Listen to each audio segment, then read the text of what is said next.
On the night of our wedding, friends came over for the traditional party games. The very first round called for the bride and groom to kiss for 3 minutes. But my wife, Lauren Sanchez, grabbed her secretary by the collar and kissed him without a second's hesitation. The two of them locked lips for a full 3 minutes. When they finally pulled apart, a thin string of saliva still connected their mouths. The smiles around the room froze. Every pair of eyes shifted to me, stiff with secondhand embarrassment. Lauren Sanchez wiped the moisture from the corner of Noel Cobb's mouth with her thumb, utterly unbothered. Noel's so shy. He'd never survive a situation like this on his own, so I figured I'd help him get some practice early. She tossed a stack of cash onto the table in front of me. $20,000. That enough? Take the money and settle down. Don't act like you've been gravely wronged. It was just a game. I went through with the whole wedding for you. You should be grateful. Noel blushed and wrapped his arm around her waist, gazing up at her with open adoration. I nodded calmly, slipped off my wedding ring, and dropped it onto the pile of bills. Ms. Sanchez is joking, of course. I'm not upset at all. After all, I've been planning to find a new partner to file a marriage certificate with myself. Silence. The kind where you could hear a pin drop. Lauren smashed the ashtray beside her against the table. Her expression darkened like a storm rolling in. Lawrence Henson. It was just a game. Do you really have to be this petty about it? Fine. Here's another 10,000. Take back what you just said and stop ruining the mood for everyone. She spoke as though scolding a child who didn't know any better. Looking at that face, the one that once made my heart race, all I felt now was revulsion. I think I made myself perfectly clear. We never filed the paperwork anyway. We're done. Oh, and consider tonight's wedding my gift to you, Ms. Sanchez. A little practice run for the real thing. No need to thank me. The temperature in the room plummeted. Noel suddenly hooked his arm through mine, all smiles. Lawrence, don't be mad. Lauren was just worried I wouldn't know what to do at my own wedding someday. She was giving me a head start, that's all. Tell you what, for the next game, I'll let you have the groom's spot. I frowned. That word, let, cut deeper than any insult. Before I could agree or refuse, Noel was already reaching into the game box. He pulled out a slip of paper and read it aloud. The groom must kneel before the bride and bark like a dog 10 times to demonstrate his absolute loyalty to his wife. The others exchanged uneasy glances and began whispering among themselves. Didn't we agree not to put anything degrading in there? Who wrote this? Not me. Me neither. Noel shot them a reproachful look. What are you all going on about? You think it's degrading, but maybe Lawrence here would consider it a reward. After all, a kept man like him, a pretty face living off a woman's money, loves groveling to keep his meal ticket happy. He let out a theatrical sigh. Me? I could never. Too much self-respect. He turned to me, a taunting grin spreading across his face. Lawrence, didn't you want to play games with Lauren? Then go ahead and bark. Who knows, maybe she'll be so pleased she'll toss you another 20 grand. Opportunity of a lifetime. Lauren heard every word. She didn't react. My gaze drifted past her to the crimson wedding quilt beneath her, the one I'd chosen with such care. I hadn't even sat on it yet, but their kiss had already creased and rumpled it. Tradition held that the newlyweds should be the first to sit on the wedding quilt, a symbol of a happy marriage. Just days ago, I'd been looking forward to this night. I'd imagined Lauren and me sitting on that quilt together, planning a future full of promise. Now there was no need for any of that. I shoved Noel's arm away, cold and unhurried, and let a mocking smile settle on my lips. Mr. Cobb, you're too modest. The way you were flapping that tongue of yours just now, you've got any dog beat when it comes to licking. Doesn't look like you need the practice at all. You're so good at playing the lapdog. Why don't you bark a few times so I can learn from the best? I'd grown up surrounded by the works of master calligraphers and painters. I'd recognized Noel's handwriting on that slip of paper the moment I saw it. Noel's face flushed crimson, his voice dripping with wounded innocence. Miss Sanchez, how could he humiliate me like this? A glass of red wine splashed over my head without warning. Lauren yanked Noel into her arms protectively, glaring at me with open contempt. Lawrence, enough. You won't do this. You won't do that. All you're good for is bullying someone younger than you. There's a limit to how unreasonable you can be. You're a part-time calligraphy teacher making pocket change.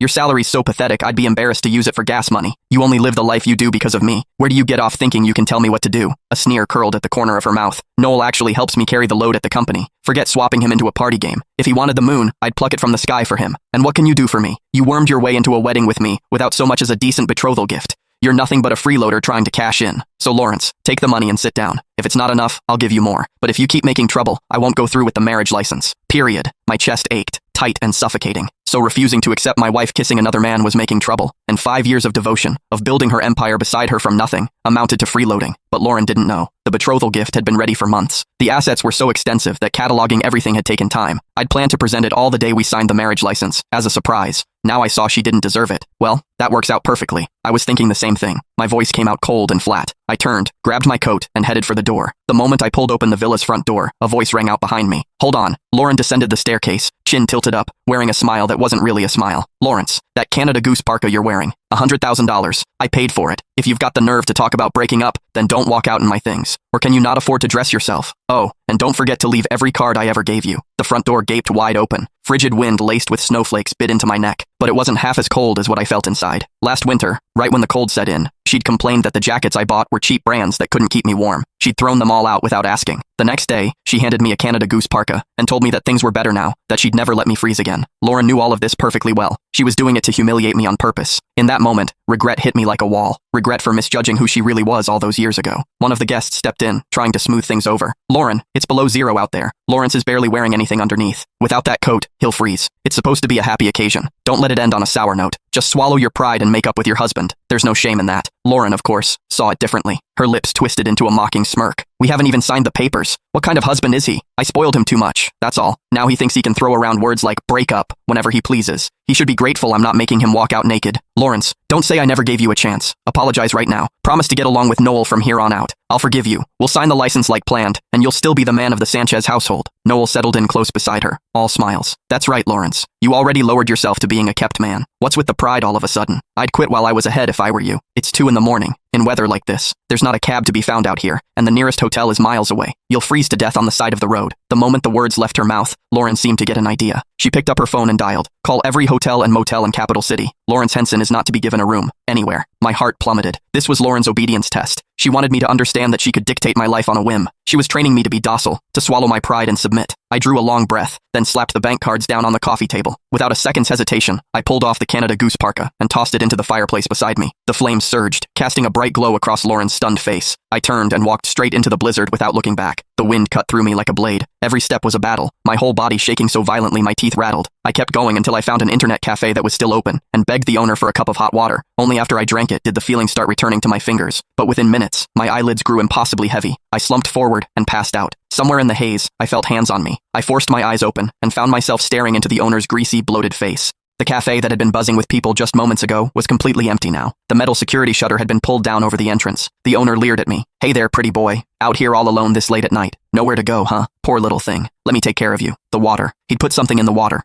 Terror crashed over me like a wave. I bit down on my tongue, hard, forcing myself awake through the searing pain. I shoved him off me with everything I had and bolted toward the bathroom in the corner, slamming the door shut and locking it behind me. I was about to call the police when Lauren's number flashed across the screen. 1% battery. I stared at it, then clenched my jaw and answered. The sound that came through was Lauren's breathless panting, thick with arousal. "Lawrence, where did you put those condoms I brought back from overseas last month? I need to show Noel a thing or two about wedding night party games." Her tone turned mocking. "What, now that you know you can't survive without me, you went and stole them to sell? Is that how desperate you are?" I choked down the nausea clawing up my throat and spoke as fast as I could. "Lauren, I'm at an internet cafe on Guangfu Road. The owner is trying to assault me. Please, come get me." Lauren's voice went taut with alarm. "What? I'm coming right now." Then, the very next second, Noel's sneering laugh slithered through the speaker. "Lawrence, buddy, are all kept men as calculating as you? I drove down that road just this afternoon. There's no internet cafe there. You're just pulling a sob story to guilt Ms. Sanchez into caving first, aren't you? Ms. Sanchez, if you actually go, you'll only be rewarding his tantrums. Once you two are officially married, he'll threaten divorce every time he doesn't get his way. How embarrassing would that be?" Before I could get a word in, Lauren exploded.